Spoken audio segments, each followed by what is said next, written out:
So, Gideon, welcome to the Great Talks. Thank you so much. I'm grateful. I'm glad to be here. I'm glad to make impact to your audience. Perfect, man. Before AI and God mode, who were you trying to become as a professional? Okay, I already started a media company, uh, training business leaders and organization on how to use for the personal branding. Basically on YouTube. In fact, I actually wrote a book on that. Grow and sell, grow and sell with YouTube. So I had the desire to see that business leaders they're not doing well because they're not being visible.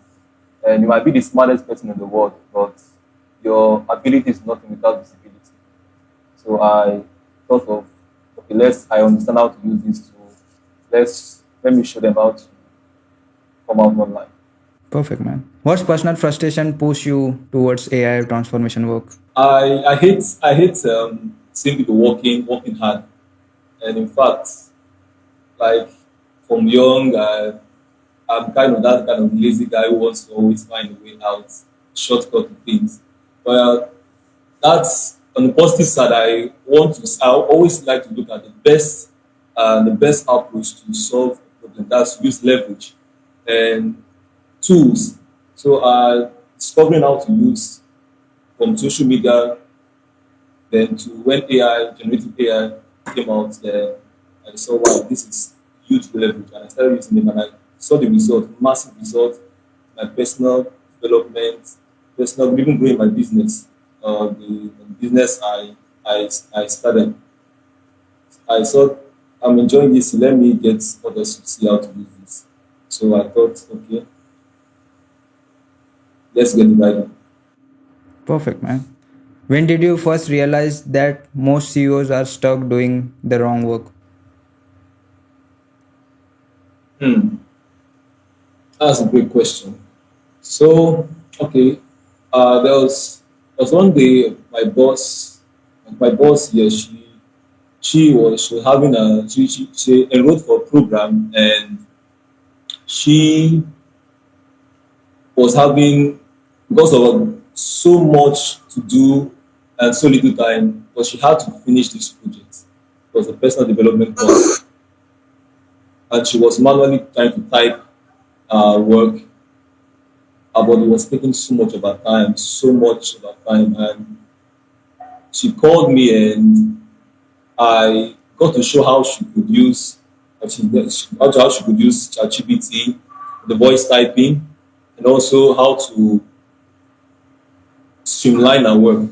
And she was so happy, and she eventually had me to do a training for the staff on how to use that, the teachers, how to use generative AI for lesson plan and those. And I saw that wow, I think many people also just love to know how to use this. Then having been invited to speak on one of my mentors' masterclass, I taught how to prompt, and so many were interested, and that was how probably I started. Perfect, man. Was there a moment where you felt CEOs don't need more hustle, they need systems? Yeah, because today most CEOs, most especially let's say the baby boomers, those within the age of 50, 60, 70s, because they've not been exposed to the technological advancement. So many of them do their work manually. I got to discover that this is one of the big issues many of them are having. So I that's why I started. And basically my target audience are these non-technical business leaders. Because I was like them up until my college days, that I had the opportunity to get to know how to use tools like the Microsoft, and that was the launch pad that got me into the world of information technology. Perfect, man. How did your thinking about leadership change once you start working deeply with AI? Leadership change, yeah. In leadership, I believe that leadership is more about intuition than implementation. Leadership more, is more about strategy than the task. It's more about teamwork. But most leaders are so much into the task, into the activity, they don't take time to think. And that is why AI is very, very powerful at this time. For those who know how to utilize this tool, it will skyrocket their productivity massively. Perfect. What identity shift must a CEO make before AI can actually help them? I think it will be a mindset shift. Uh, it will be a mindset shift because most leaders who are not using AI is because they fall into what I call the pessimism and version trap. Like I was saying, the change they have to make is to see AI not just as a tool, but also as a team member. Just like the CEO of Microsoft AI, Mustafa Suleiman, he said we should look at this not just as tools, but as a digital species. Because very soon robotics is out, robots will start coming and will be powered by AI. And if you have in your mind that these are just tools, you will not be able to work with them effectively. But when you see them as team members, you see them as not just gadgets, but you see them as digital species, just like I'm talking with you right now. Like the the, the, that mindset shift is what will help most leaders. That's what I believe today. Perfect, man. Why do you say most leaders are operators instead of architects? Operators, architects. Okay, let's look at what's the work of an architect. The work of an architect is to design the blueprint for the building. Because if the blueprint is wrong, the building will be wrong. So, and again, if you watch blockbuster movies, movies that have hit highest in the box office, you won't see the actor as a director. The director is different. The movie director is the one directing the movie, and the actor is acting in the movie. You can't see a movie director directing the movie and also coming to act the movie. It's not possible. But most leaders are trying to direct the movie and act the movie. So, and that's the challenge many fall. That's the challenge many leaders are drowning in. But if they can see themselves as the designer, it will be great and awesome. What does thinking like an architect really mean in a business terms? So thinking like an architect is thinking about imagining what the business what the outcome of the business should look like even before it is built, even before it is built, even before it is started. The architect designs how the building should look like before the building is made. So you have to see it in the mind before you can build it. Even that's one of the laws in my upcoming book, The New Intelligence, the law of the law of imagination. You have to see it to build it. If the blueprint is wrong, then the building will be wrong. If the blueprint is right, then the building will be right. So the work of an architect is to define the strategy, define the framework, because the skeleton that's a major part of the building. Our body, the skeleton that holds us, even though we can't see our skeleton, or the skeleton that holds us. Perfect, man. What kind of leaders struggle the most with AI and why? I feel leaders who are not given to personal development, leaders who are not given, because for those who are partners with God's Mode AI solution, one of the major denominators of all our partners, we don't call our clients customers, we call them partners. Our partners have one thing in common. They are hungry for knowledge. They are hungry for personal development. They are hungry to become more than they are, because you have to be more before you can do more, so you can have more. So they understand this framework. To those who are not fully given to personal growth and those that are struggling deeply with AI, not even AI, it's life itself. Yeah. What is the biggest lie being sold about AI today? There are two sides of the posts. Yeah. the hyper optimist and the hyper pessimist. The on the others on the first optimist, AI, many believe that AI is going to solve everything in the world. It's going to cure all diseases. Going to cure, going to bring cure, turn around climate change. It's going to bring unity. That's a massive utopia.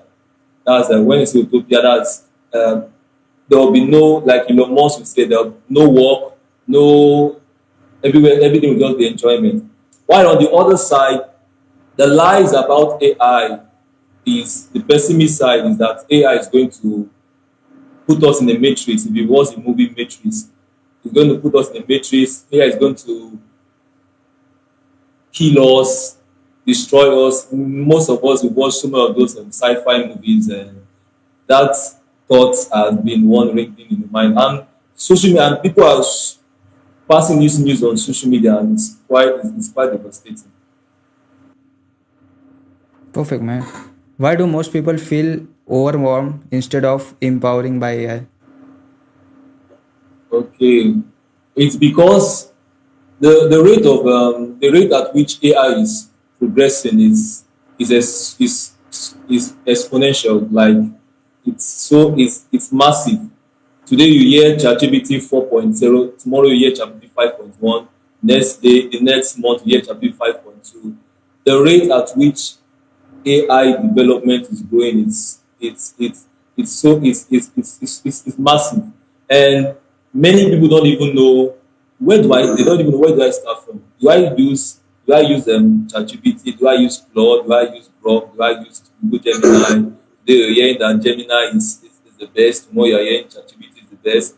All this digital deluge of information overload cause one just like you overeating and you feel someone who have overfed himself or herself, you can't move anywhere. You just stuck sitting on the chair. You can't move. Perfect. What do most CEOs misunderstood about ChatGPT and AI tools? I see, okay, from those who've worked with, they feel that ChatGPT knows all everything, and when using it, they don't give it enough of background information or give it context. So when they use this to, they don't get the best response. I think I also taught that out. I teach that to my partners, and I shared a video on YouTube on that recently on my YouTube channel. Most CEOs they feel that AI, because AI has read so much of it, knows all things, and they don't need to feed it with enough information. But one of the key, the one of the how will I say now, one of the master key to unlocking the potential of using AI, just like generative AI, it's over communicating your ideas with giving it enough. I also in our program we also teach our partners how to generate master prompts. The master prompt is uh, a database of all the information about you that you feed to AI, so that whenever yourself, your business, what you do, your likes or dislikes, your tone of response, and so a master you have you give AI AI, you communicate with AI, produce the master prompt and feed it to it. So anytime you ask question, it gives you the response based on the what it knows about you. Yeah, they store your data in their database. So like if we are logging in ChatGPT and we are giving him some information like what we do, what I want to do, like some ask questions, and after that we something ask, he give relevant answers to us what we give information before, right? Yeah, yeah, yeah. Although we have I have the questions I give to my partners. They will ask then ChatGPT will ask the questions one after the other. And also you can do it this way. You just tell ChatGPT, I want to create a master prompt. So I want you to ask me questions one after the other, so you can know more about me and about my life and dislike. Then ChatGPT will start asking you the questions. Then after asking you the questions, then you tell it, now generate a master prompt for me. Then it will now generate those. It will now generate everything about you, about your business. So then now you put it on a folder. You put it on a PDF. So you feed it to ChatGPT anytime, or not even not whether ChatGPT, Gemini, Claude, Grok, DeepSeek, whatever AI, generative AI tool you use best. Yeah. Is AI actually making people smarter or lazier?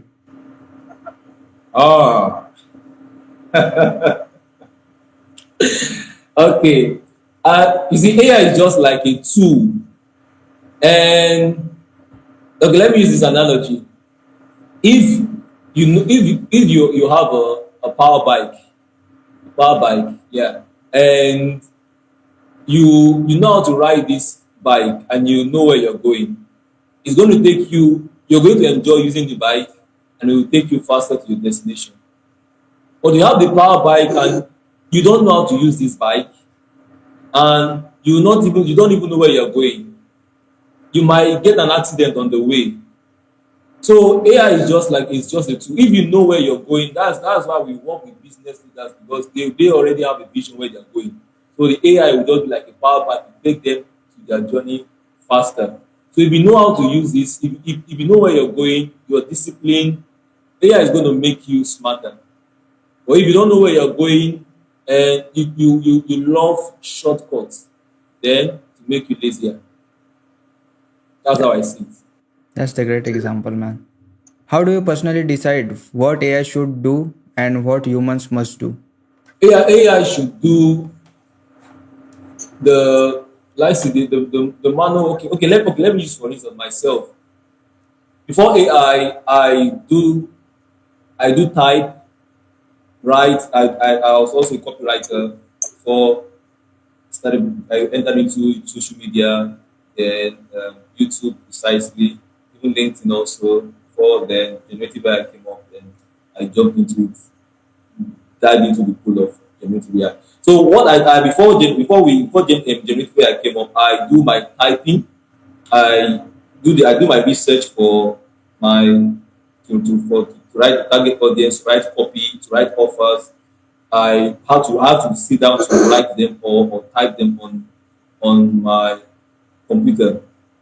But now AI, now with the advent of generative AI, all I need to do, I know what I want. I know my target, my target audience are. I want to write a copy, a sales copy, or maybe a sales copy, or just I know what I want to do now. So AI does the writing for me. I only do the editing. You get that now. So it all depends on your job description. Most of the AI can do 80% of the work. Okay, don't like okay, let me use this analogy. I speak in pictures. A farmer is the one that will create the seed, then he takes the seed to the soil. The farmer is not the one that is going to grow the seed. It's the soil is the automation for the seed. The soil will make the seed grow. But it is not the soil that will harvest the fruit.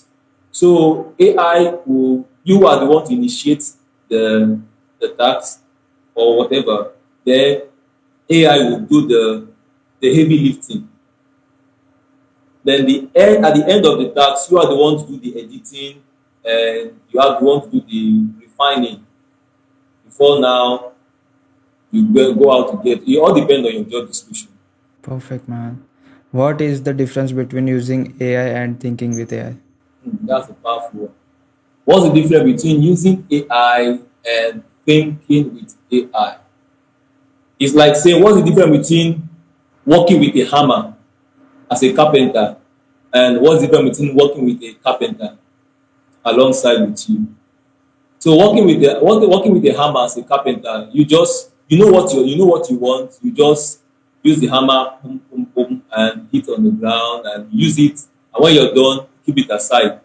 But when you're working alongside with a fellow carpenter, he shares idea with you. You also give idea. If you there are things you don't know how to do, it gives you idea on what to do. So that is using AI and thinking with AI. For instance, God mode AI solution, it was through a brainstorming session with AI. I and my co-founder. We know that we because we had already started we had client our partner potential partners who wanted to start with us. And we didn't have we although we knew the outcome they desired, but we didn't have the structure. Like that's why I said we were the one we co-created the God mode system. So we didn't have the structure, we didn't have the even God mode AI wasn't even in our mind. But we with AI we had to sit down, we brainstorm, we came up with names, different names to call ourselves. Then we chose the best, which one resonated with our values, and also our course, our curriculum. It was with brainstorming session with AI that generated or that brought to birth what we are doing today. So that is thinking with AI. We are not using AI there. We are thinking with AI now. You understand now? So AI thinking with AI will help you. It will bring out it will bring out of your creativity, bring it out to manifestation. That's how I see it. But working with AI, you just use it as a tool and keep it aside. Perfect, man. Why do random prompts fail even from smart peoples? Okay. Why do random prompts fail? The messy thinking equals to messy prompts. Most people go to AI, they don't even know the outcome they want in their mind. And I thought that in our week two, thinking with AI, we teach our partners that before you put a prompt into AI, you must have written down what you want on either your notepad or your journal. If it's something that is very something, if it's an important project you're doing, you must know you must know as an architect, you must have conceptualized what you actually want to achieve with AI before even going to use AI. You plan first, then you now ask AI. We have this framework called the PADI framework, PADI. PADI. You plan first, then you plan on paper, then you go to AI, then you ask. From asking, this is the draft, you bring out the first draft. Then I always tell our partner that the first draft prompt that you get from AI, don't use it. Always ask AI to improve the prompt before you use it. Because the first prompt is not the best prompt. I do that a lot. I tell it, make this better, add more context, enrich this prompt. And because the deeper the context in the prompt, the more context you have in your prompt, the more information you have in your prompt, the better the output.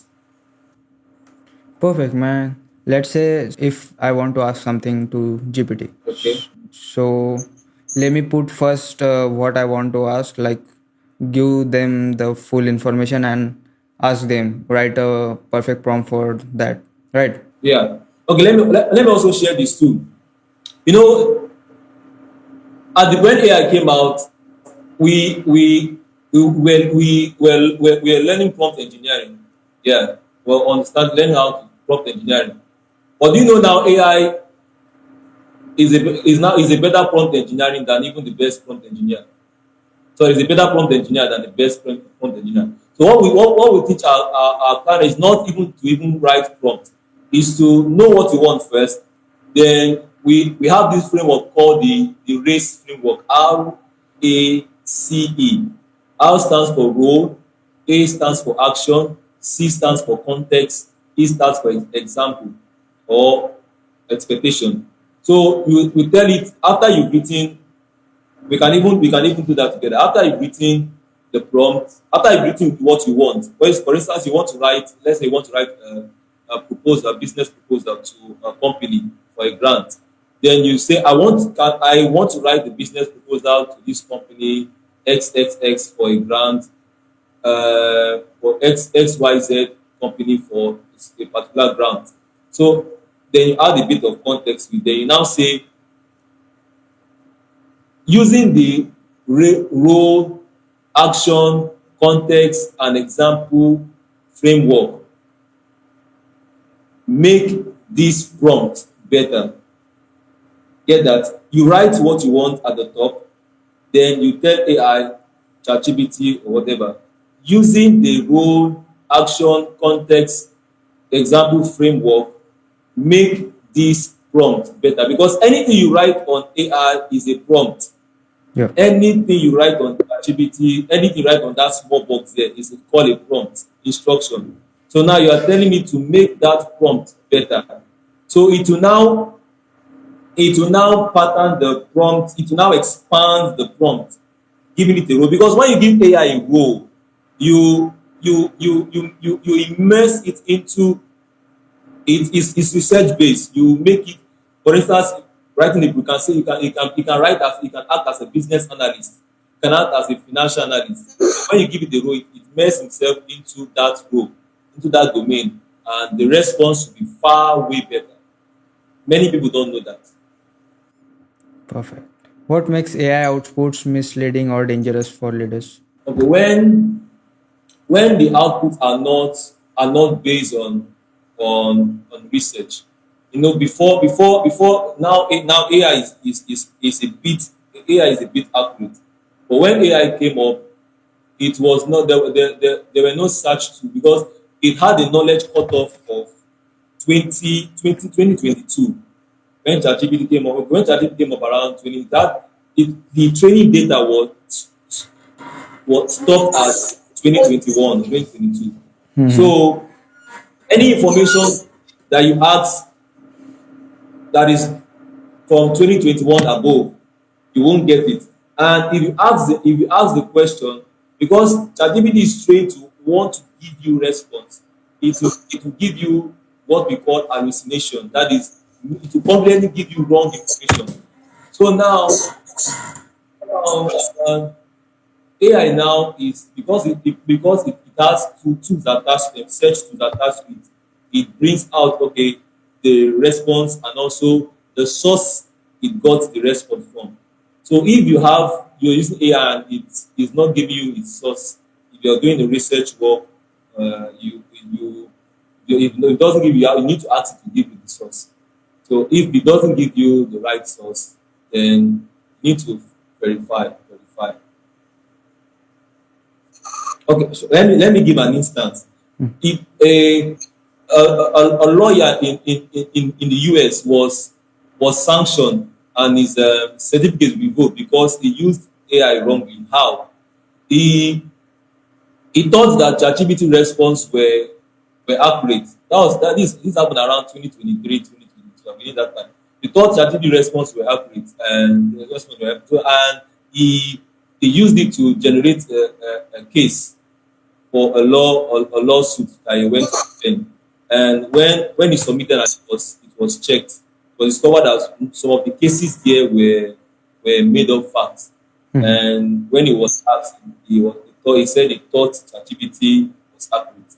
So it's important that whenever you're generating response, do well to verify, do well to fact check if this is good. So basically, when we talk on ChatGPT, they will give you a small line in the downside. So please verify every question, every answers we get from the ChatGPT. Yeah, I yeah. see that. When should a CEO not use AI at all? For me, I use AI every day. When should CEOs not use AI at all?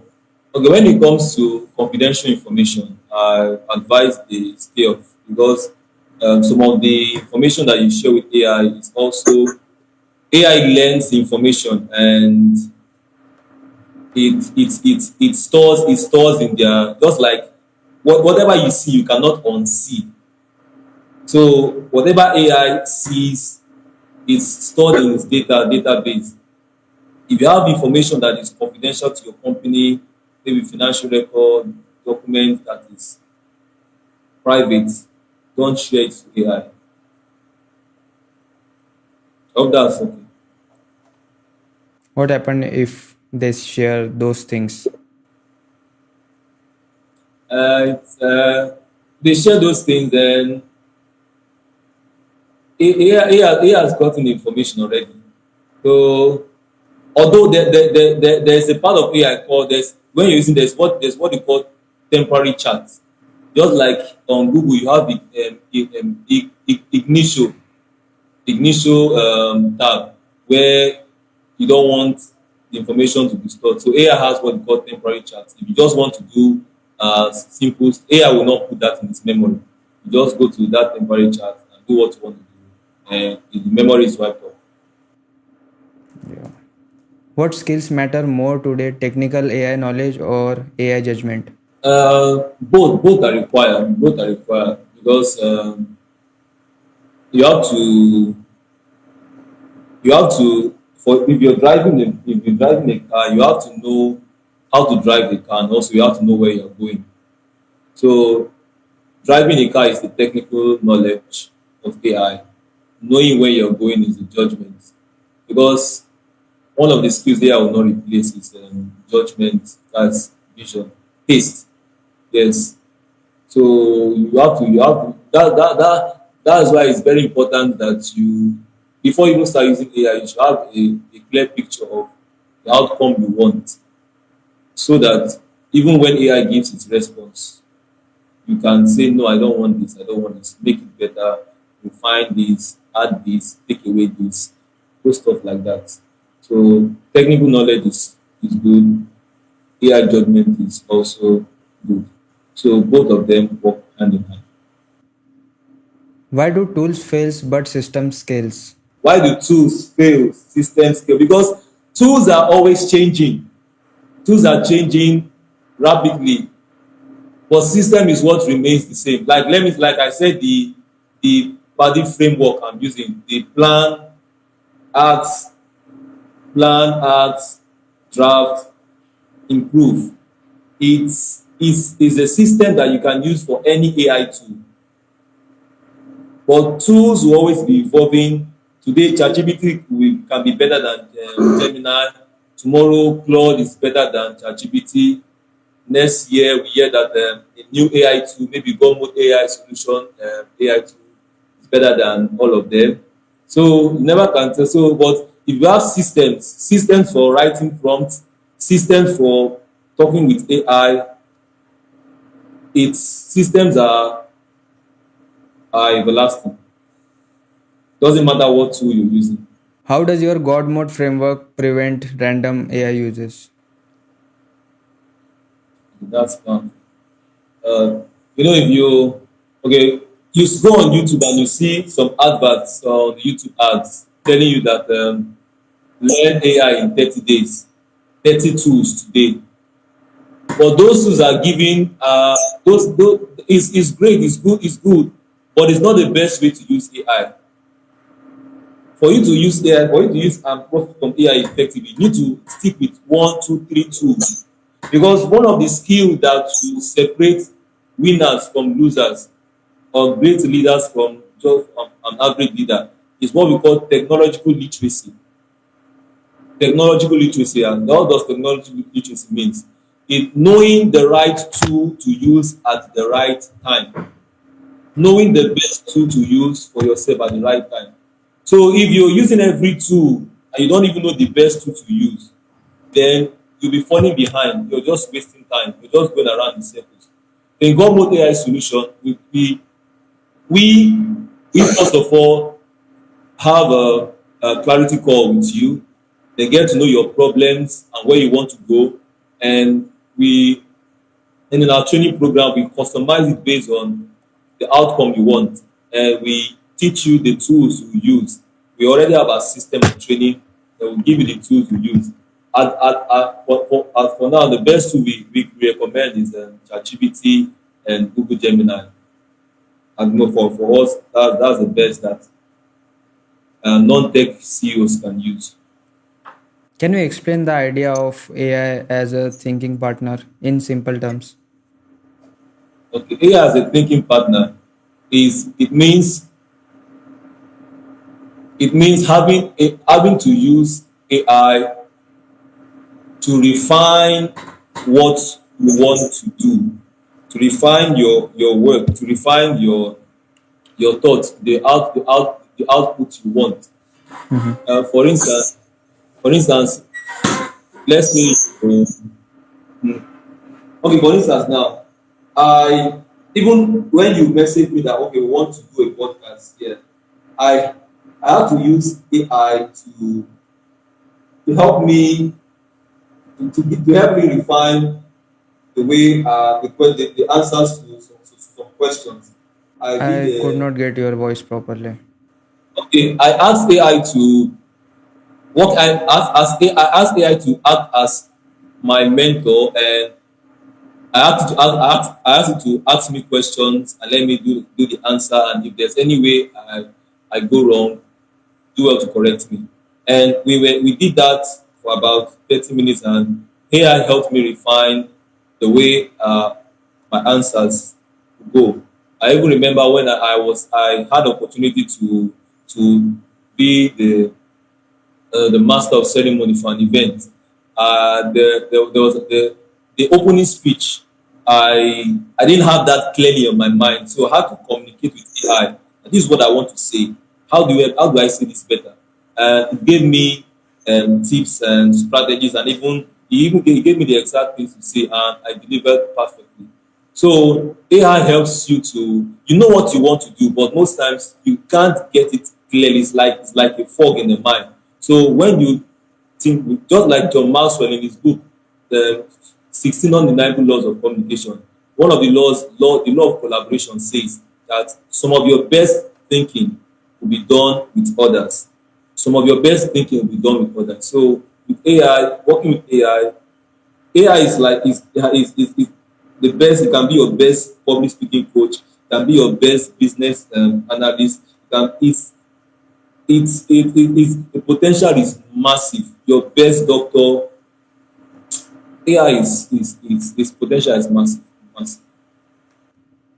What are the first system every CEO should build with AI? First system every CEO should put with AI is thinking with AI, because there are three ways you can use AI. There are three ways you can use AI, and everyone should three ways to use AI. Number one, you can use AI as an assistant. That is What? AI assistant. Can you Assistant. hear me? Yep. Yes, an assistant. Like let's say you tell it to write me a proposal, write me a document, and it spits out those things for you. That's an assistant, like an intern. You can and number two, use AI automation. Use it to do the tasks that you don't want to do. Okay, for instance, the automation we built was one of them was to we built the LinkedIn automation where it will just post content on our LinkedIn page, our business LinkedIn page. And also we had automation where we send through Telegram to send emails to anyone. We just tell you this email, this is what we want. So you use AI to do tasks that you don't want to do, to delegate your tasks to AI. And the final one is augmented intelligence. That's using AI as a thinking partner, and that is the best way. That's what many people are not talking about. That's what many people are not talking about, because AI, human creativity plus artificial intelligence is massive creativity, massive explosion of creativity. So when you use AI as a thinking partner, you skyrocket your intelligence. Perfect. Why is reusability more important than intelligence in AI workflow? That's very deep. Usability,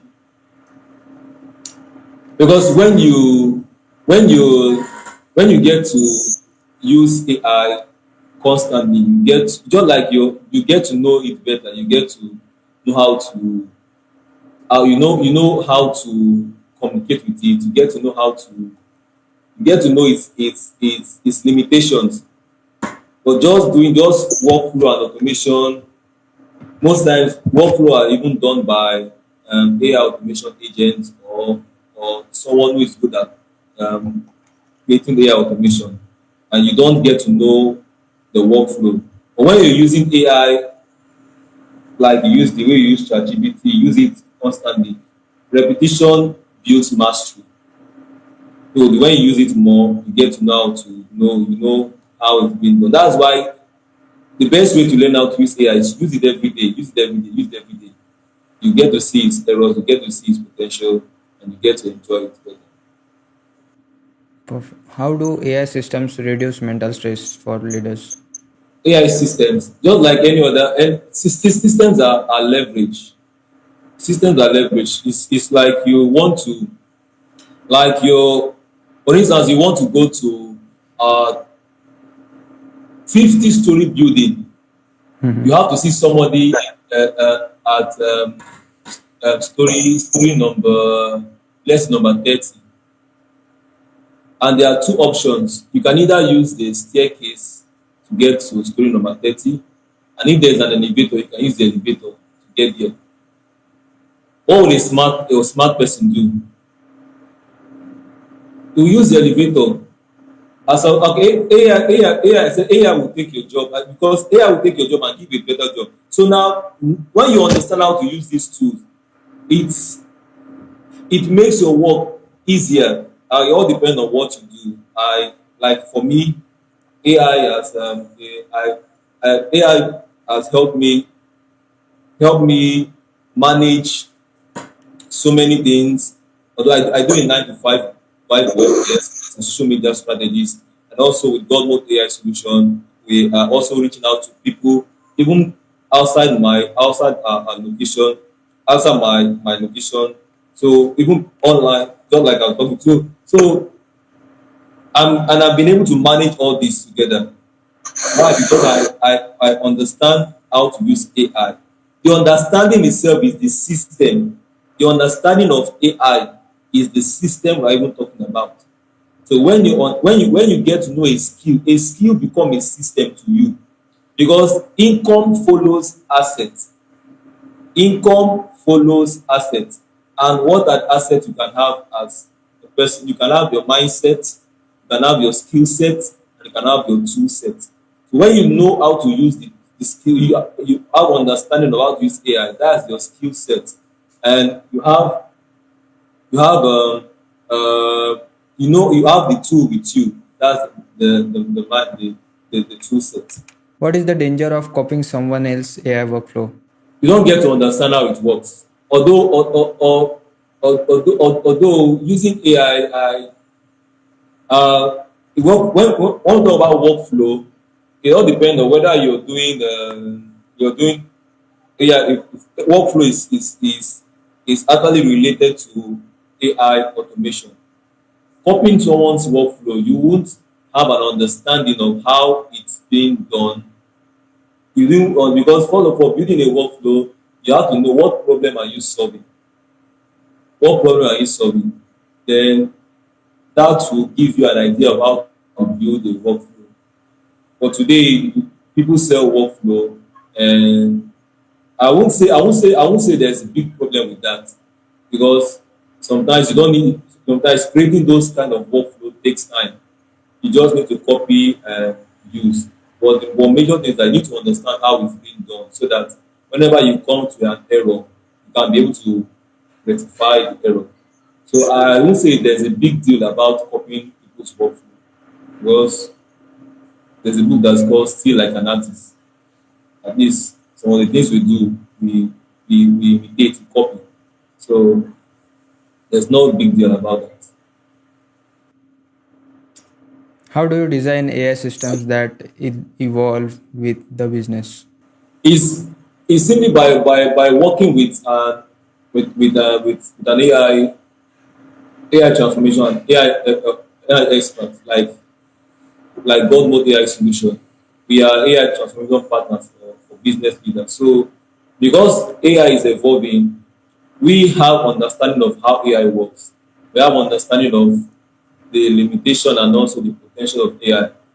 So and we are also on the on we are also on the call. We are also because I follow as many AI experts as possible to know what is trending and what's in vogue and what tools should we use. So it's by just being close to people like us who will give you strategies and let you know. As I, that's like I said earlier, we don't call our customers clients, we call them partners because we partner with them on the long term. So those who join our program after the training, we also coach them, and if they're having whenever there's any technological change as regards to AI, give them advice, give them guidance. It's just all about aligning with someone who knows how this works so that when system needs to change, they can be able to guide you effectively. What mistake do CEOs make when trying to automate too early? The mistake I believe most CEOs make when trying to automate too early is the fact that they don't even understand how this automation works. And most times, because the automation agency, most of them are really after their money. They What? I they pay. cannot get it. The automation You agencies? can't hear me. Can you hear me? No, I can't get Huh? I can't get the sentence. The automation agency after that? I said most automation agencies, some of them are really after the money. They want to do it and they're really after the money. So they don't tell you about the risks or the limitation of automation. They only tell you, oh, this is great, this is wonderful. So most CEOs in this area now, in this regard now, they don't get to know about AI, that side of it. That's the issue that most CEOs have at the moment. What does a personal AI operating system actually look like? I see it's all about it's all about having frameworks, having prompts that you use, and also there's what we call GPTs in ChatGPT. So if you're able to build that, because that's also what we teach how to build GPTs. If you're able Mhm. to have that, it's going to simplify what you do. So I can say that having a a prompt folder, because there are tasks that you'll be doing, several there are repetitive tasks you'll be doing or activities you'll be doing, maybe writing, generating scripts, content that are repetitive. So when you have your prompts at hand, you have a software that you created to generate those things. Those are systems because software is also a system. So it's having those things handy. That's the operating system. Where do CEOs waste the most time without realizing it? Okay, I'll say even for myself, most time it's in terms of the planning and strategy. Most times we over plan, over analyze that we don't even take the first action. So most times most CEOs are very good at strategy, but many are poor at execution. So I'll say that most CEOs waste time on strategy, but they don't hesitate to execute.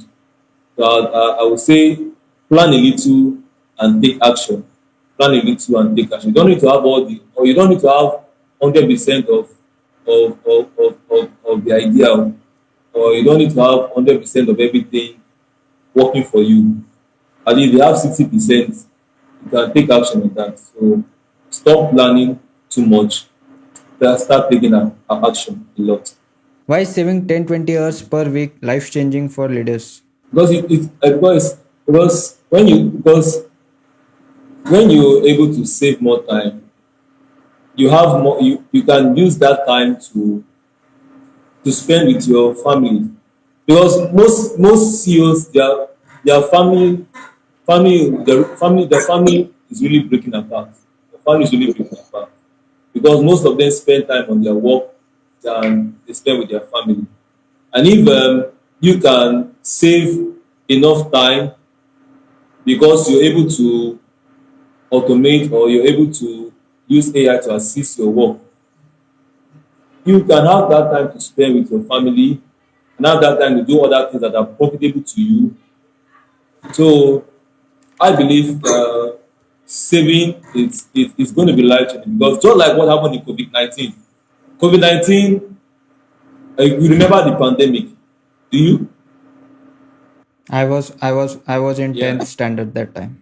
Yeah. So the pandemic had although it was quite calamitous. Had a kind of negative effect, but also the positive was that it brought families together. Some families came together and got to know themselves together. So it saved a lot of time.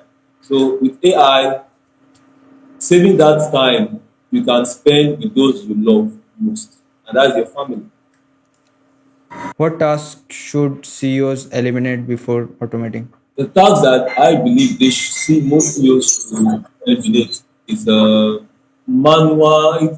It all depends on the content, on the kind of work. But for most CEOs, basically, reporting, writing, and also data analysis, data analyzing data information. Those are the tasks many CEOs need to. I won't say eliminate, but they need to delegate. Need to delegate. So if they can do that, I think I believe automation will be cool for them. Yeah. So those simple little tasks that they do. Yeah. It all depends on the kind of work you do because CEOs are different. It's all based on what you do as a CEO. So I won't say there's a one size fits all for everyone. I believe there are little tasks that you do that, like writing. I know writing, every do writing, even creating PowerPoints. Most of them, because you'll be presenting, you'll be pitching. So those are the things you can one can give to AI to do for you. How do AI systems protect decision making energy? Okay, so just like I heard this man Satya Nadella. That's the current CEO of Microsoft. He said something that stuck with me. He said this. He said, before I work with my team members, I plan with AI. I think with AI. So thinking with AI helps, as I said earlier, it helps to amplify your thought. It helps to make your thought more clearer. So it even helps you. It empowers you to to say more, to do more. Just like one of our partner, she was had a presentation for her business. She was invited as a guest speaker on an online meeting to show people what she was doing, and it was quite impromptu. She knew what she wanted to say, but she needed to put it together so that people can see it because you can't see what is in my head. You only see what I've presented. So working with her, we were able to put our thought together with AI, refine our presentation. We were able to build a PowerPoint slide with AI, and the presentation was massive, and she got new clients from that. You can see what AI has done now. It has helped to make our decision making abilities faster, and the result here is because the major thing is about the result. So she got what she wanted, and now she's happy working with us. What happens psychologically when leaders stop being busy? When leaders stop being busy, they focus on what matters most. The law of priority, the 80-20 rule. They focus on what is important for the growth of their business. And one of the things as a leader that is the priority is mentoring. Mentoring, also training your team members, because most organizations today don't even train their team members. So mentoring, training, and also upskilling, learning, growing, becoming better at what you do. Because the your financial success is based on the skill that has been added to your skill stack. So if you're able to improve yourself, that's a great one for you. So focus on mentoring as a leader, training, and also upskilling yourself instead of being busy in administrative tasks and meetings and here and there. Can AI help leaders think slower, not just faster? AI will help leaders think faster. Yeah, that's my take. You help me think faster. Yeah, because the reason why you're using the reason why you choose to use a jet instead of using a car is because you want to get to your destination faster. So to get to your destination faster, you're using a jet. So AI will help you think faster. That's it.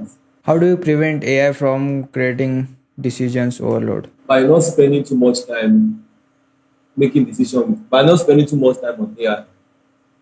Like you can get so used to using AI, or let's say ChatGPT, and it's giving you the answers you want, and there's that dopamine drive to always also want to ask for more, ask for more, ask for more, like liver twist, asking for more, asking for more. So you just need to know when to stop asking questions and go to implement that which you have gotten, that little that you've gotten. So you just need to take a break when using AI. So that's how I see it. How do you measure clarity as a business Okay. outcome? How do I measure clarity as a business outcome? Mm. Anthony Robbins, the author of Awakening the Giants Within You, say that always say that complexity is the enemy of execution. So if you want to achieve any goal, the first thing you must be clear of is that you must be clear of your goals must be specific, must be measurable, it must be achievable, it must be realistic, and it must be time bound.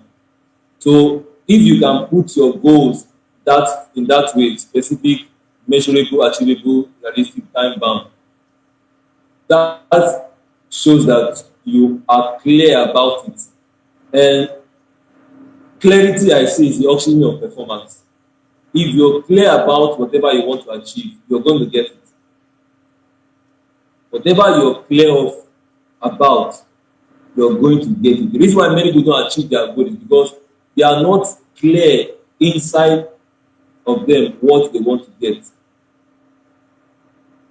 So I see clarity as very important in business. Perfect. Why do most smart CEOs struggle with visibility? Okay, because many of them they've not been taught, or they've not been taught about the potential that these social media tool harness, or they are not aware, if I should use that word, they are not aware of the fact that social media is a powerful tool to make them to build their personal brand. So many of them, they are smart, intelligent, they know what they are doing, but some of them also is because of many of them don't have the confidence to face the camera. I would say that we call it stage fright. Most CEOs are also struggling from stage fright. Um, they are struggling with communication skills. Most of them don't want to, because of the fear of failure, they stay back from visibility. How does AI change the way leaders should create content? Okay, so I remember even in our program we teach AI content marketing. and we show you how to use AI to structure your content in a way that will help, that will be appealing to the readers. You know, there is a style of writing that when someone reads your writing, is going to get value from it. I can remember one of the comments. You know, I do comment under top leaders post, and I remember there was a comment I made under one of an influencer, Daniel Priestley, his post, and that comment got over close to over 120 impression. Over one, that impression means that over 120 persons saw that comment, and it was because I used AI to simplify what I wanted to say, make it simple. I added a bit of metaphor. So AI will helps you to simplify what you're writing, because most people have been taught to write in an academic form. But when others are reading, they don't have that mindset. So AI helps you to simplify, to make you can write your content, write as if you are talking to a 12-year-old, as if you are talking to a child, as if you are talking to a layman. So AI helps to break those things down. That's why I really advocate for leaders start using AI tools to make your content simpler so that others can read and understand. Why is consistency harder than creativity for leaders? Consistency is all about showing up every day, showing up every day, showing up every day. Uh, Most times it's because of the workload that many leaders are having. So they find it hard to be consistent on let's say on a particular skill they are learning. But I believe if one knows the value of what you're doing, you're going to put more effort in doing that. If you have a vision, if you are anticipating something good that's going to come out from a skill, let's say visibility now, for instance, coming online, showing up online. The reason why I'm showing up online is because I understand what it does for me.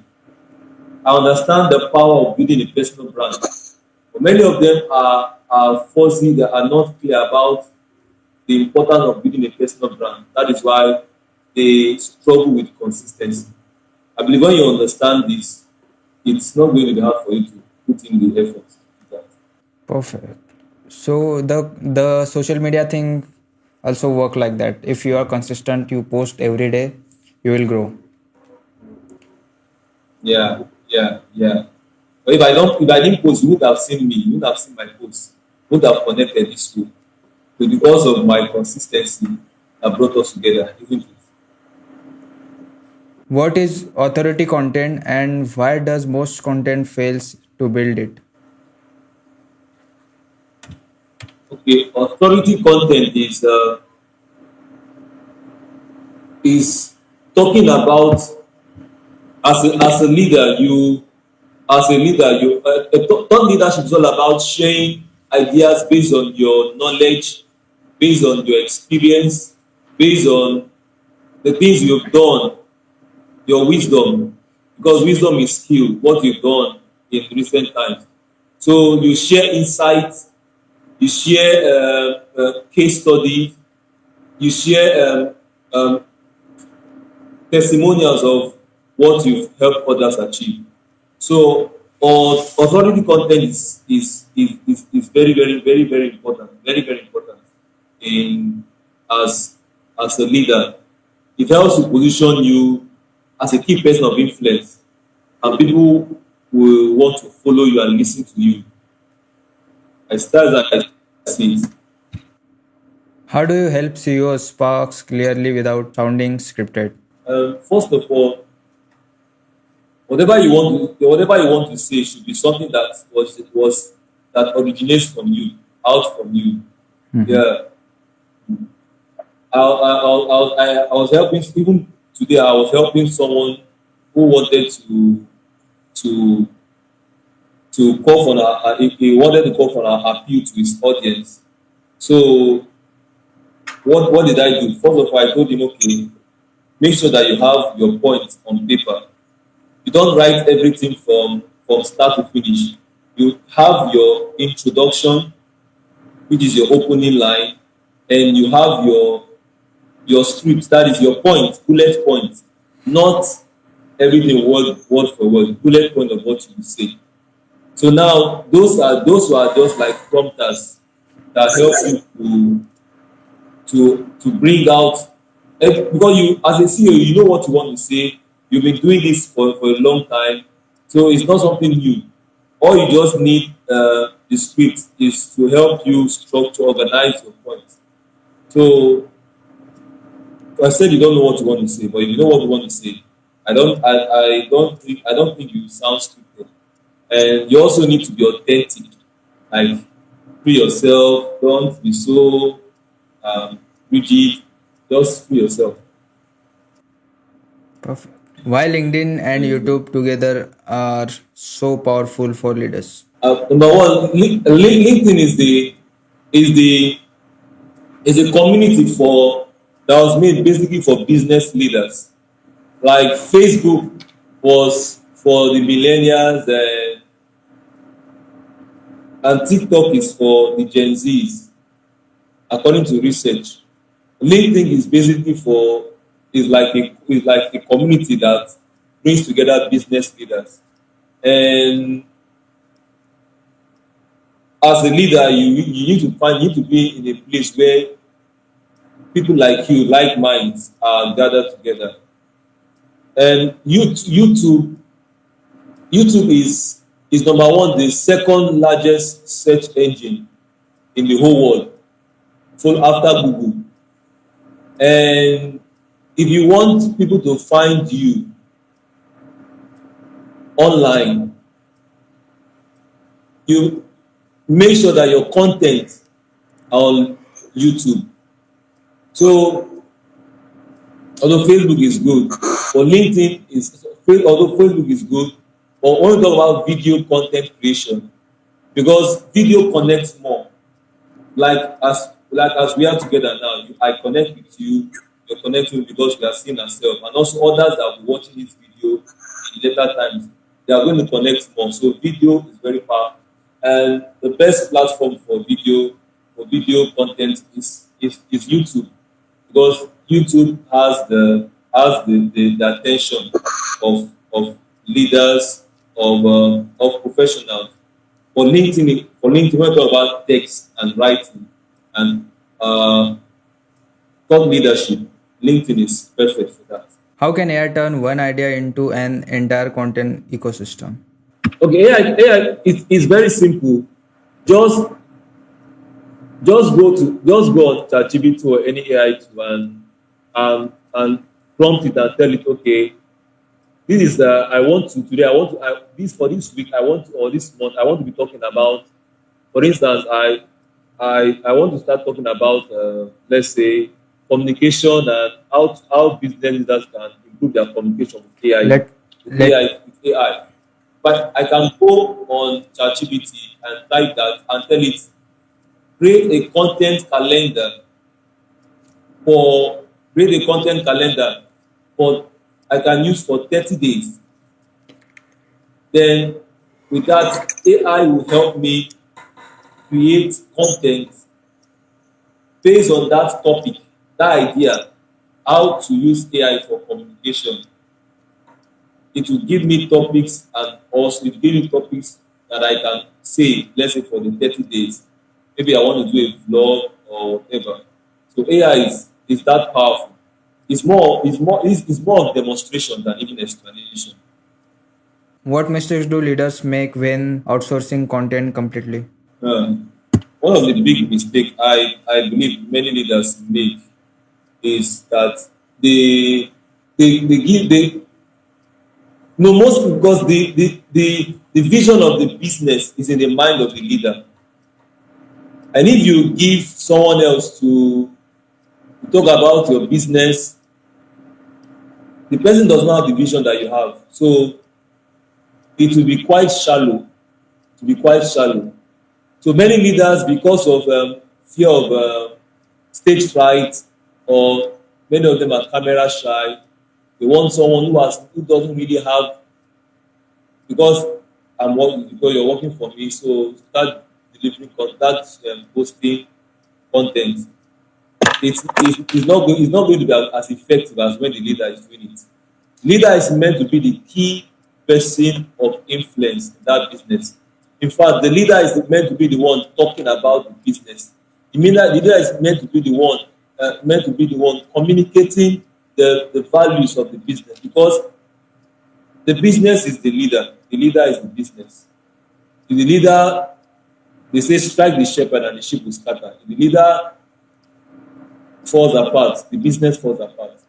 So the leader is the one to don't leaders shouldn't outsource their content creation in terms of speaking one on one to the audience. They should take it with full chest as theirs. How does visibility turn into leverage, not distraction? That's powerful. Okay. In my book there's in my book on YouTube, there's a chapter I talk about legacy. Legacy, yes. As a leader, most leaders want to leave legacy. And John Maxwell said that legacy is not what you leave for people, or what you leave in people. Your thoughts, your ideas, your insights, they are that's leverage in a content. So for instance, uh, someone, maybe for instance, let's say for instance, in 50 years to come, you are no more. How do people know about you? How do people get your insights? How do people know about your business? How do people know about your mindset? Your content is that. And also, through your content, you can also sell your products. You can sell your service. For instance, you are a coach or you are a consultant. You teach people about their problem, and they see you as an expert. When they need someone to solve that problem, because they've heard your content, they've consumed enough of your content, you're going to be the first person at at the back of their mind, and you're able to sell. So that's leverage. Perfect. What does building a digital legacy mean to you? That's to say, having an impact when you're no more there. For instance, some leaders I listen to. They are not alive today. Okay, let's say for instance, I listen to Napoleon Hills, I listen to Jim Rohn, I listen to people like Miles Monroe. I listen to their content. They are no more alive today, but their content is still making impact in my life and also in the life of others listening to them. So having content even when you are no more there is a digital legacy. That's how I put it. Why do teams Okay. resist AI even when leaders push it? It might be because there is no it's a leadership issue. A leadership issue. Maybe because there's no coherence, there's no connection between the team members and the leader. So the because if you don't like someone, you won't want to do what the person wants you to do. So I feel it's a team issue, because who doesn't want to be fast at doing their work? Who doesn't want to achieve speed at doing their work? So I believe it's more of a leadership issue than a technological issue. How do you train teams to trust AI without over trusting it? This is now where the work of people like us, AI trainers, becoming AI consultants, come into the picture. We have to show them the ethical use of AI, what AI can do and what AI cannot do. We'll show them what hallucination is all about, how to prevent AI from giving wrong information confidently. So this is where the AI consultant, AI trainer comes in. What happens when only the CEO uses AI but the team doesn't? It's the business will still be lagging behind because it's like the CEO is far ahead and the team members are behind. So and business is a team sport. That's why the word team says together everyone achieves more. Business is a collaborative sport, not a one man sport. It's not so it's just like you saying the head is fine but the body is weak. You know won't be active.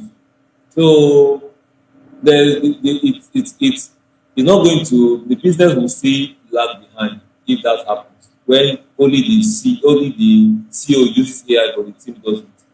Business will still be lagging behind. That's my opinion. How do you introduce AI without creating fear of replacement? Okay. How do I introduce AI without creating fear of replacement? I'll point to them that AI is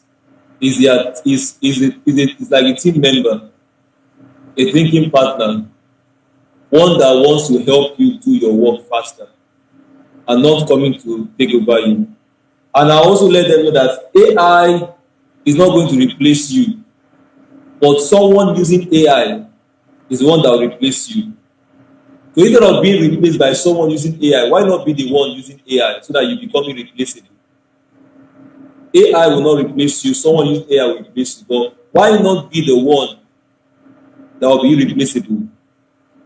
Use AI and you become irreplaceable whenever you find yourself. Perfect. Why AI literacy is becoming a leadership requirement?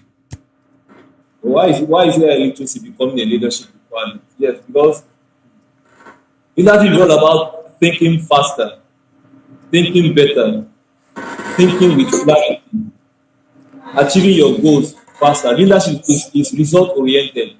People pay you for your result, not for your knowledge. So people pay you for your execution. And if AI can help you execute your work faster, why not know how to use this tool? Why not understand how AI works? If a car can get you faster to your destination than using a bicycle, why not learn how to drive the car? So AI is very important now. Any leader who is not using AI will be knocked out of the game, knocked out of business. Just like the way Uber knocked out taxi drivers, just like the way smartphone knocked out digital cameras. So if you're not, as a leader, if you don't get to know how to use AI, you'll be relevant in the next 5 years. It's just a matter of time. What skill will define high value employees in the AI era?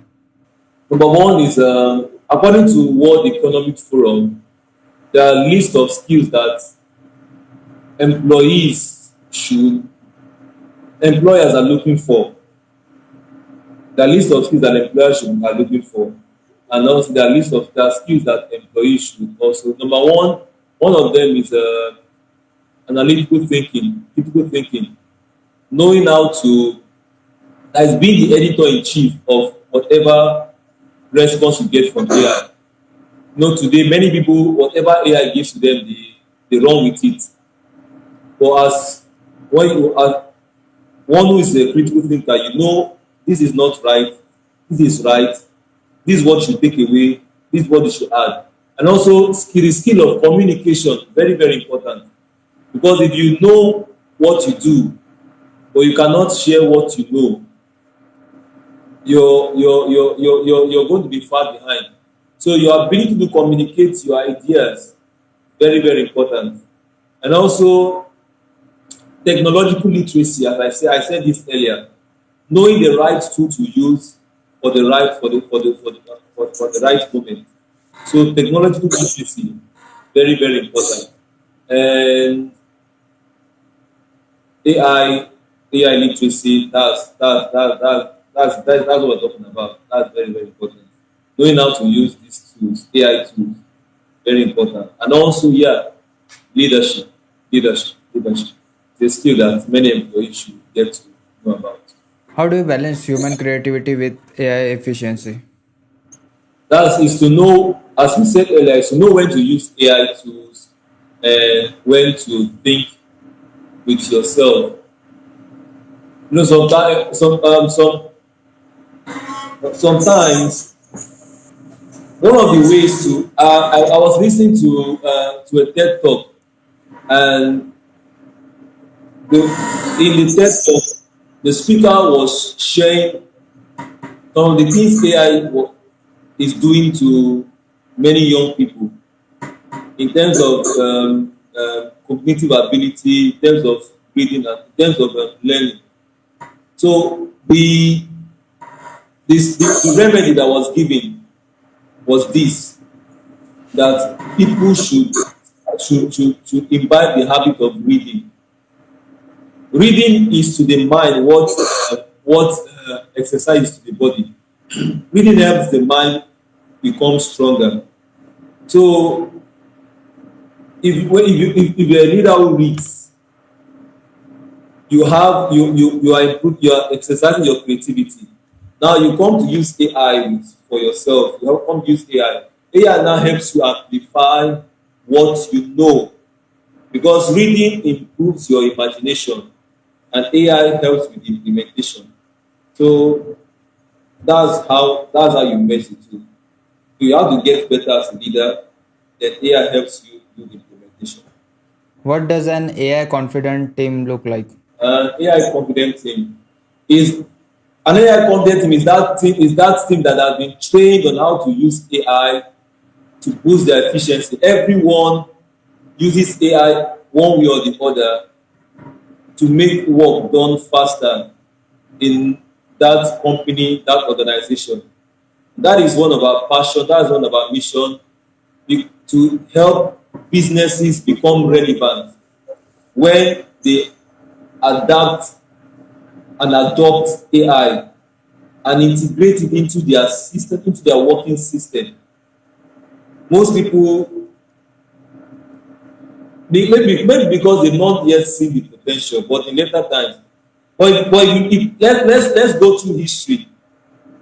The companies today that are thriving, let's say Google and Microsoft, they are thriving because every technological era that came up, they were always even Amazon, because I listened to Jeff Bezos, and he said that one of the things that they maintain in their company is training. They systematize training into their company. They train their workers on a regular basis. So, and I believe they also train them on how to use AI literacy, which many companies are not doing today. If many companies start upskilling their workforce with the knowledge of AI tools, many business the business productivity, even revenues will skyrocket, because business is all about producing fast production and also meeting the needs of customers. And if you can able to meet the needs of your customers faster than your competitor, you are good to go. How do you avoid AI becoming a crutch for thinking? That is, know when you should use AI and know when you should not use it. Be intentional about when you should not use AI, because when you use AI often and often, it becomes a habit. Anything you want to do, if even any little thing you want to write, don't like the calculator. There are some people that even even if they want to 10 times 10 multiplied by 10, some people still use the calculator. Whereas 10 multiplied by 10 is just 100, when you can use your mind to do that. So you should know when not to use AI. You have to be intentional about that, because using AI can become very addictive. I'm saying this from experience. So you just have to tell yourself, no, let me do this myself instead of using AI. What role should ethics play in daily AI use? Now, ethics is all about good human values, having respect for your fellow human, like what people are doing with with video content. Let's say deep fakes. Deepfakes are videos of influencers saying what they did not say. So some people today they use influencer like in one of the videos where Stephen Barnett was talking about the fact that a woman was scammed because somebody used his video his somebody used a video of himself Stephen Barnett asking for investment in a crypto fund or something like that. So those people doing that, they are playing the game wrong because they are doing this to hurt someone else. So ethics is very, very important. That is why uh, respecting your fellow humans is very, very, very key. Because you will not want to do something that somebody will do to your own child. If you have that at the back of your mind, I believe it will it will help you think twice whenever you want to do something, especially with AI. And also in terms of writing content, you should avoid writing content that will hurt or that will inflame the thoughts of others because you can do it faster with AI. Think at the back of your mind, with this help or with this hurt? If you can have that mental model, it will save us from many things that ethics can help us to protect. How will the role of CEO change in the next 5 years? As we said, most CEOs will become the architects of their business. It will improve, it will make them more focused on building strategies, on designing workflows, SOP. When I say work, that is standard operating procedures, SOPs for their business, than just being builders in their business. There's the work of the architect, there's the work of the builder of building. So many see because of AI is going to align most CEOs to where their work is, and which is the thinking, the imagination, the strategy, planning, team building, communication, content creation also. The AI will help CEOs align with those values. I think AI is right now aligning those things, like everyone scripting those their videos from AI. Yeah. Before ChatGPT, we need to think or hire a copywriter for scripting our scripts for videos and all. And now it's just a few seconds to create the Yeah. scripts. Yeah. Yeah. Yeah.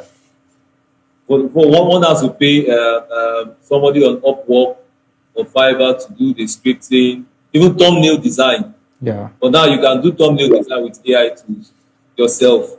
Just to now do thumbnail design. If you can do flyers yourself with AI tools, you don't need to know how to. Just now give the right prompt. And that's also what we what we teach also involved with AI tools. Will AI widen the gap between average and exponential leaders? Absolutely, absolutely. Because I would say AI is like a vehicle, and the leaders that know how to ride the vehicle and know where they are going will get to their destination faster than those who are walking on their foot to the destination.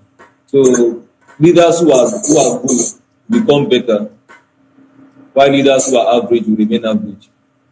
And even it's only exceptional leaders that crave and hunger for personal development. So AI will widen the gap big time, big time. What leaders should start unlearning right now? What should leaders start on learning right now? Ah, okay, somebody said that the illiterate of the 21st century is not the one who cannot read, but the one who will not learn, unlearn, and relearn. So what I feel leaders should start learning right now is the fear of technology. The fear of technology. Yeah. Because so many people are so scared of technology that they don't even want to use it, and they give negative and bad names to it, even religious terms with technology. So I say that take away the fear of technology and use this to be an optimist. Do you think formal education is falling behind AI reality? I think so. I think so because formal education was made for the industrial age. Formal education was made for the industrial age, where we had factories and we had knowledge workers, and the school system is like training people like a machine to become like machine like LLM. They feed you with information and they call you to the exam or to pour back the information to them. No, no creativity. No, there's no spark of intelligence. Or you are just conform to a particular system. But AI is ripping that apart because even intelligence is coming to zero, according to Sam Altman, the CEO of current CEO of OpenAI. Said that the cost of intelligence will become zero because of AI. Now you don't even need to go to school to learn how to read or write, to learn about physics, to learn about mathematics. You can have you can do that with AI. If you understand how to use AI can become your teacher. You don't even need to go to school to learn how to learn law and all those. AI has read every law term in the whole world. So it can be your teacher, can be your coach. So any education, if the formal education do not integrate AI, any education system that will not integrate AI into their learning process, that system is ready for collapse.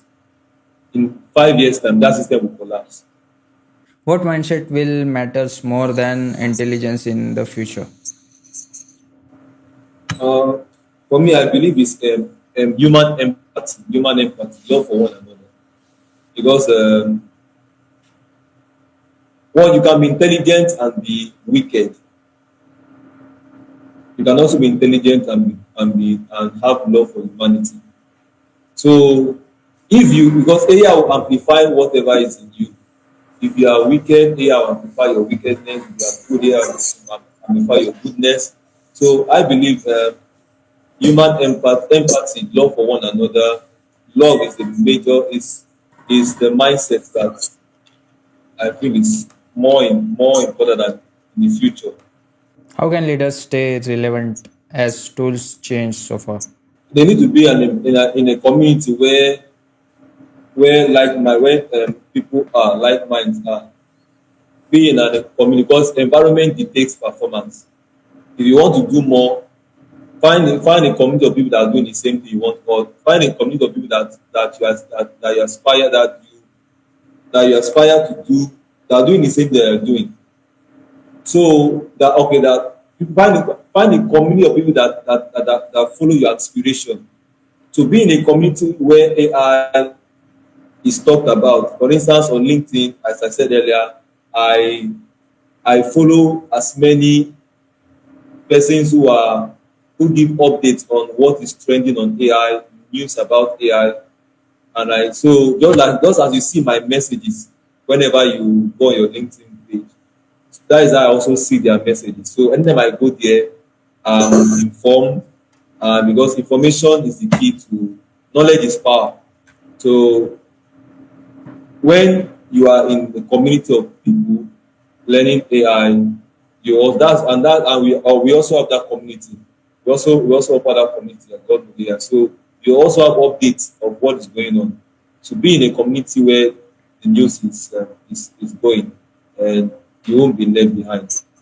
What does leading with AI really means?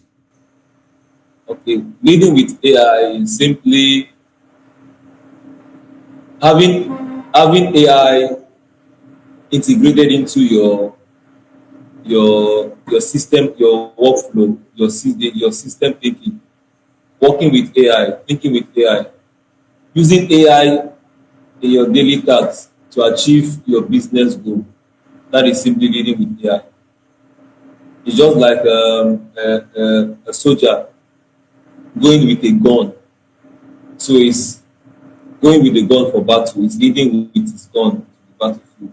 So his gun is always by his side. So AI skills, AI tools should always be at your fingertip, your pocket to use when you need it.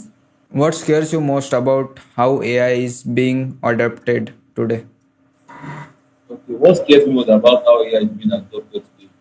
I is the way is the way people use AI um, to perform fraudulent acts. Just as I said earlier, using deepfake, and also the way people use AI without knowledge of how AI works. It saps their time, wastes their time, and makes them frustrated and even dumber. So just like if you give a child a knife to cut and that child doesn't know how to handle the knife, eventually that knife will cut the child's hand. So if people don't really understand how these two work, the pattern, the system is going to really have an effect in their psychology. That's also so that's why we are advocating AI literacy. That's why I'm passionate about the AI literacy for business leaders, for government, for schools. Take AI literacy serious because AI this is not an AI. There's no this AI is going to change the world. Even Bill Gates has said that AI is the biggest advance of productivity in its time. They have never seen anything like this before. What excites you the most about the future of AI powered leadership? Leaders who will be able to come who understand how to combine their human creativity and AI and artificial intelligence, they are going to create more, they are going to connect more, they are going to contribute more. So, and life is all about creation, connection, and contribution. If you can be, if you can, if you are creating, connecting, and contributing daily, your life will become wonderful. So, AI will accelerate this, and the world. That's why even I think yesterday I was listening to uh, the interview with Elon Musk on the World Economic Forum, and he was sharing the fact that there's going to be massive abundance in the world today. He said robots will be everywhere, even more than humans. So if leaders can understand how to work with these tools, as I said earlier, with AI, not just as tools, but as teammates, not just as tools, but as digital species. There will be massive abundance in the world. Can we see the workflow of your automations? Okay, what I want to show is ChatGPT, how I use my ChatGPT, and also my systems I built on ChatGPT. Okay, so let me share my screen. Can you see my screen? Yes. Can you see my ChatGPT? Okay, look, all these. Can you see my ChatGPT? Yeah, yeah. Okay, so these are GPTs are what this all these are um, GPTs here is what we call are like mini automation in ChatGPT. Like how it works. So and this okay how it works now. You you create this GPTs here. If you are doing a repetitive task like for instance there are documents you're always you have a prompt that you always use to create a let's say a proposal or document. You will need instead of going to AI to always write the same prompt, all you just do is to create a GPT. Let me see. Let me So, show you now. so for different tasks, we create different GPTs. Yeah, yeah. So you create the GPT, you name it, you give it the description. This instruction here is the most important part of the GPTs. So you create this instruction, upload files. For instance, if you have some document that you need the GPT to read,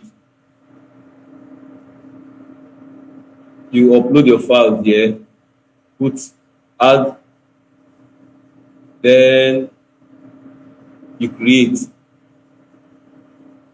I will be doing that now.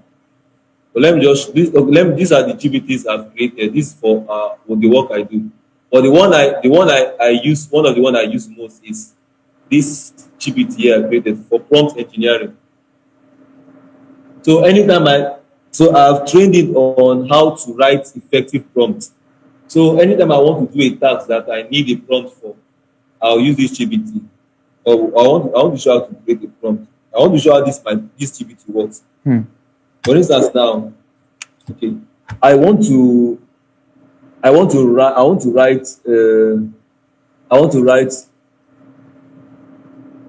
a document to reach out to my customers. I'm an AI transformation partner. I help business leaders grow their business by learning how to use AI tools. So I want to write the report showing them how to use AI for their business. So this is just this. I've just given a simple prompt now. But what this GPT that I've created will do now, it will now transform this simple prompt into a powerful, well-written, research-based prompt. You see right now.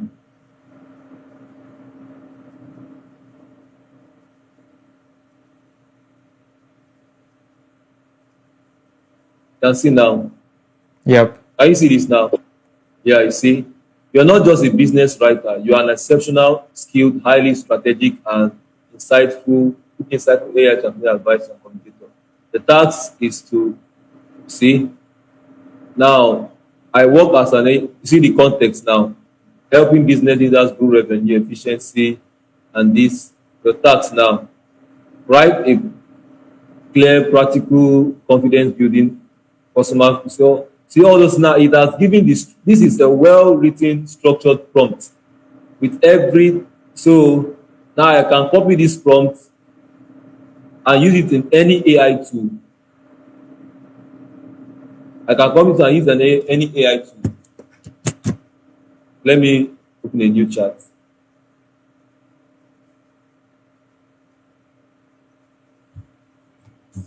Put it here.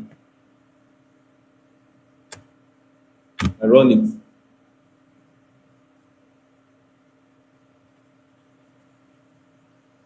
This is it now. So because of the prompt now, the response is given to me now is amazing.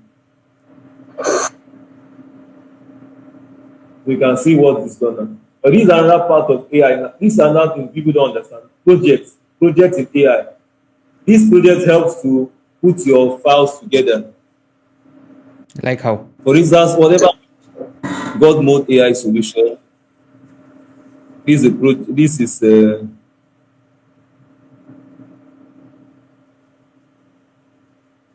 these are projects here. Everything if you have whatever whatever it is like a file, it is like a file, it's like a folder inside ChatGPT help you to put your project together. But this is lovable now. This lovable AI is an AI tool, I know an AI AI. tool that builds I know applications. lovable. Okay, you know, yeah, yeah. Okay, so some of the things created with lovable, It's website you created. yeah, website. Yeah, this one. Yeah, created a portfolio website for myself. So this, can you see my slide, my screen? Yeah. Okay, yeah. So this is a landing page I created with no coding, just a simple prompt. Whereas this is the prompt I used. This is the prompt I used here. You are a world class direct response copywriter, behavior psychologist, product designer. Your task is to design and write a high converting landing page for company Cosmo AI solution, program hidden layers. Landing pages to must do one thing extremely well, make the problem impossible to ignore, make the cost of staying the same feel dangerous, and all this stuff like that. So So you you see the prompts, so you they are create well this designed. from ChatGPT, right? Yeah. Created it from ChatGPT, then pasted it, then this is what it gave to me. So I It's can publish this, put my URL link. So this is it here. So I just put, so this is the landing page here. yeah, it's looking great. Yeah, that's amazing. And if I were to be a web designer or whatever, I would have created something like this. This is how AI saves our time and increase our productivity, makes us look better. This is it here now. So these are the testimonials I got. Yeah. Yeah, I said. Yeah, yeah, and I added it to it. So you can see That's awesome. these are actually there. So yeah, Next is my favorite question. uh, What was the most amount of money you made in a single year?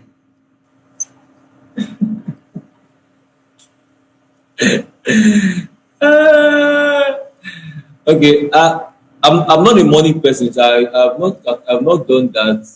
But I could say that this last year to this year was a period I made the most amount of money. Yeah.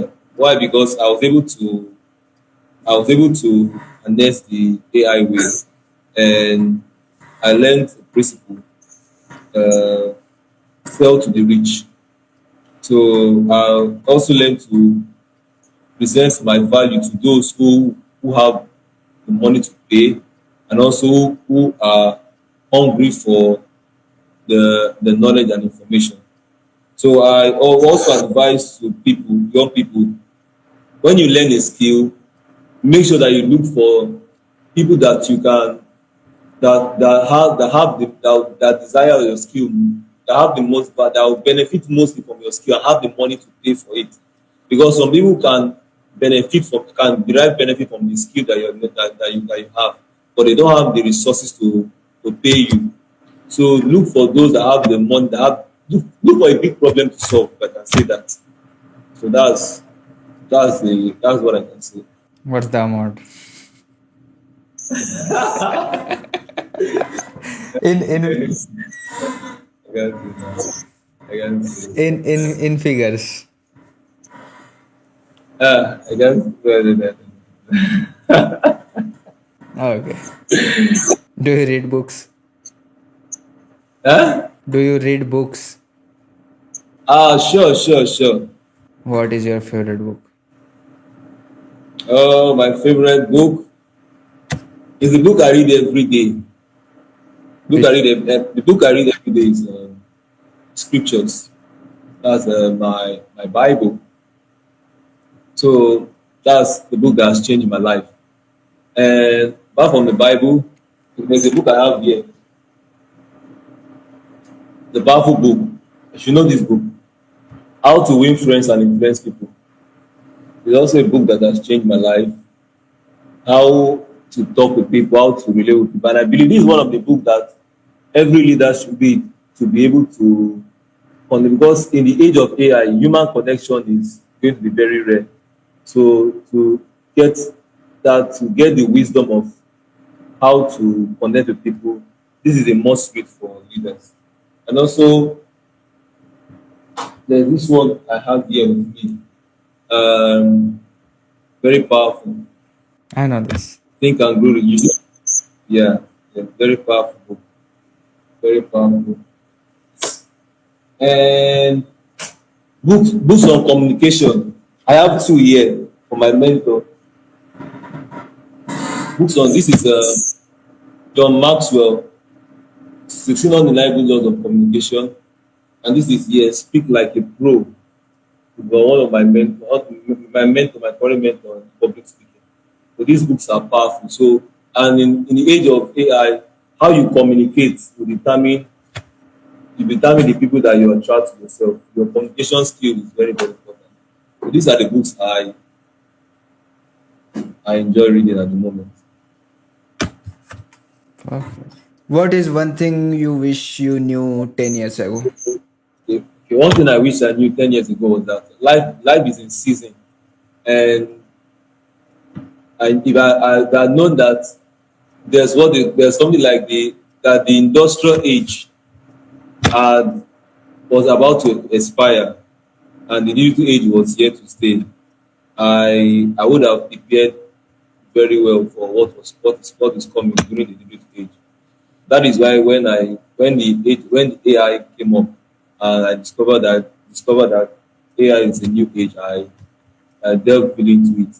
I understood the seasons of life.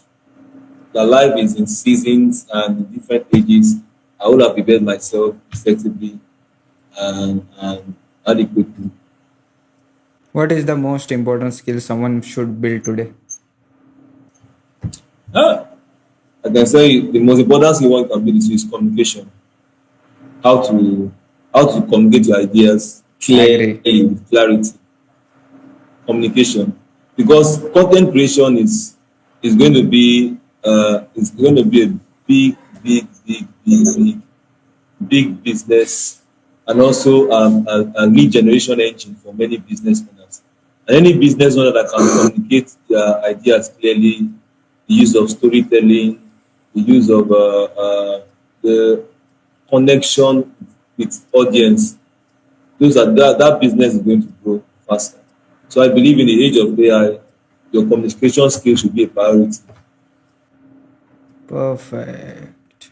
If you could reset your career, what would you do differently? If I should reset my career, what would I do different? I will I look for a mentor who is doing great in a particular business and work for the person. Because to be sincere, the education system does not promote entrepreneurship. No, no, no, no, no. It doesn't promote entrepreneurship. It promotes salary mentality, job. So, okay, let us say salary. What the educational system promotes is the mindset of Being an employee. working. God bless you. Thank you. I love that. Being an employee, and employees are not creative. They don't have the most of them don't have that entrepreneurship mindset. And entrepreneurship mindset is what will help you win the game of life. Agree. Definitely. Yeah. I love that. Thanks for the That's idea. why that's why I don't go to college. Even do you know that I dropped out of my master's program? Yeah. I just studied 12th. That's it. Mm. Wow. Amazing. Because I know if I go to college, it's time wasting for me. As a as per my mindset, it's time wasting for me because the college is like the friends and the female friends, male friends, they just Yeah. doing their things, going on vacation parties and all, and less of lectures and just wasting their times. I don't want that, so I don't go to college. So my next two questions I ask everyone on my podcast. Ah, What is the best advice you ever heard or received? oh, the best advice I've ever received. I think it's back then in college. When I was in college, I think I was going through a downtown in my academics and my personal life, and a friend of mine who knew I was doing well came to my room and told me this. Said, if you know that you're struggling in life, any area of life you're struggling with, go and look for a book on that area and read, and you're going to get solutions from that. Even though I didn't take action on that immediately, but that mental model has been helped me a lot. There was a time in it I got a job as a social media strategist for a particular business. And eventually, because they were short of staff, they had to also put me as a sales consultant. And I didn't have idea on selling. And while others were hitting their sales targets, I was always far behind. So I knew that I needed knowledge of selling. So I got some books on selling strategy. I got from a book by Tracy, Advanced Selling Methods Strategy. Got some books on selling. And I started reading the book and implementing the strategies in the book. And the day I made my first sale, it was like the whole staff were jubilating for me, were happy for me. It's like, I've broken the jinx. So I followed that. Anytime um, I'm lacking in a skill, I go and look for a book on that particular skill and I learn and I become better. So, my last question. Okay. What is the worst advice you ever heard or received? Ah, the worst advice I've ever received. The worst advice I've ever received. Okay. When people say time is money, time is money, time is money, and because of that, we we we spend so much time to save a little bit of money, and we waste our time, and we spend our money to save a little bit of time. Because of that mindset, time is money. But the rich people, they will spend a lot of money so that they can save a bit of time. They don't waste their time because they believe their time is more valuable than money. You So when you people say time is money, they fall into that trap. you could not buy a time if you have billions and trillions. You could not buy the time. That's the Yeah. thing. Yeah, Like, so to say that save the time. yeah, like I'm now 21. I I Mm. I could not get that this age after Yeah. this year.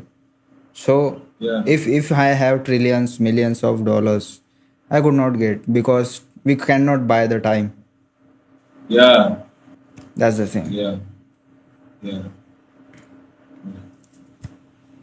So we are done for today. Thank you so much for today. This today has been wonderful. I really appreciate the conversation. We are good conversation. 100%. Sure. Thank you so much for being on our podcast. Yeah. Yeah. Really Yeah. appreciate. Thank you so much. Yeah. See you then. Bye bye. Well said.